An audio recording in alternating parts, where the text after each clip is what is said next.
Liga President Gumbao ng lungsod ng Coronadal nakibahagi na sa regular session ng SP. Karagdagang medalya, nasungkit ng Cotabato sa Batang Pinoy at Philippine National Games. At Senador Go bumisita sa lungsod ng Tacurong. Yan ang ulo ng mga balita sa pagbabalik ng Soxergen Headliners.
Magandang araw, South Central Mindanao.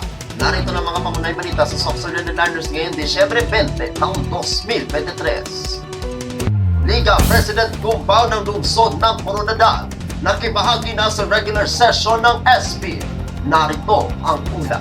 Formal na nakibahagi sa kanyang kauna-unahang regular session ang bagong Liga ng mga Barangay President at ex-officio member, Honorable Marvin Ayan C. Gumbao, ang punong barangay ng Barangay San Roque sa isinagawang sesyon ng Sangguniang Panglungsod ng Coronadal nitong ika-19 ng Disyembre kasalukuyang taon.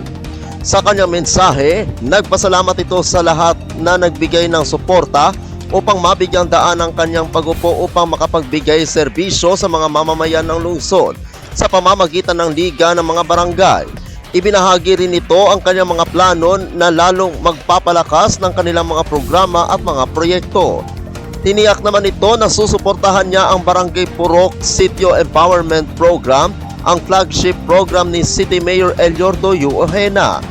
Kasama ang iba pang mga bagong opisyal ng Liga, ang naturang opisyal ay nanumpa sa harapan mismo ni Mayor Ojena matapos ang ginanap na halalan nitong ika-15 ng Disyembre kasalukuyang taon sa ABC Hall. Si Gumbao ang pumalit kay dating Liga President Honorable Gregorio O. Presga ng Barangay Sarabia. Ako ang inyong kaibigang Apolinario Terdi Valencia para sa Soxergen Headliners.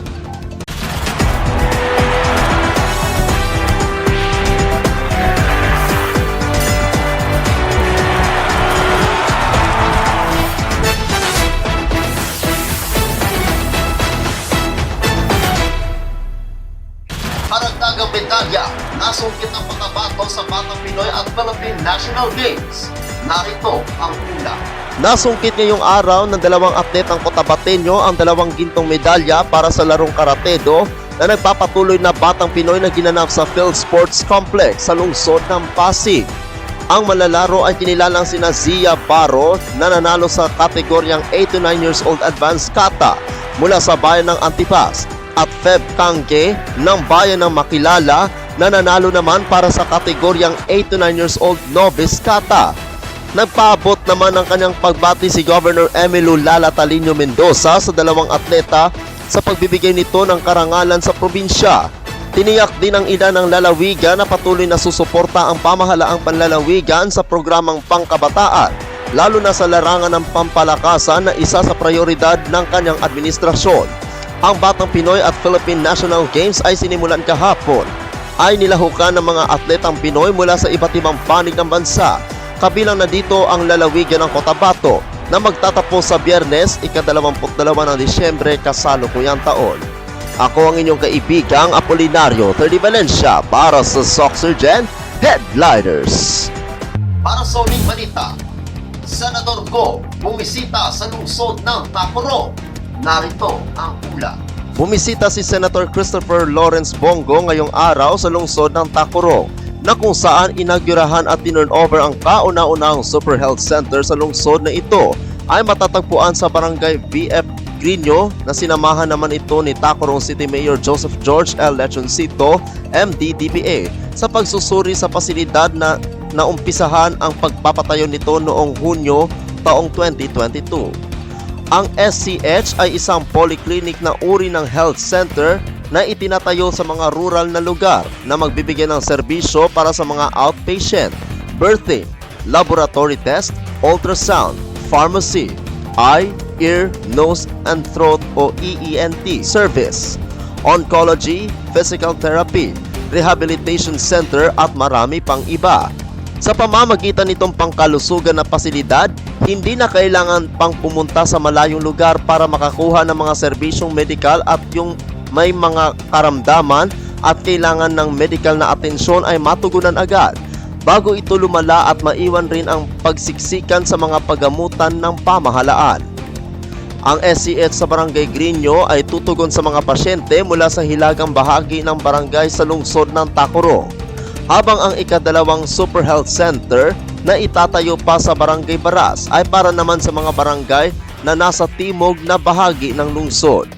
Binisita rin ni Senator Go ang People's Dialysis Center ng lungsod na magbubukas ngayong buwan ng Disyembre, na binisita rin niya ang Tatap Center sa City Hall para naman sa one-stop shop para sa mga pangunahing pangangailangan sa medical, pagpapalibing at iba pa. Nagtapos naman ang pagbisita ng senator sa Tacurong City Cultural and Sports Center, na kung saan nagkaroon ng maikling programa kasama ang mga pinuno ng lalawigan at lungsod, mga pinuno ng barangay at mga 4Ps beneficiaries, senior citizen, barangay health workers, scholars, PWDs at iba pa. Kasama sa pagbisita ng senador ang aktor na si Philip Salvador. Ako ang inyong kaibigang Apolinario 30 Valencia para sa Soxergen Headliners.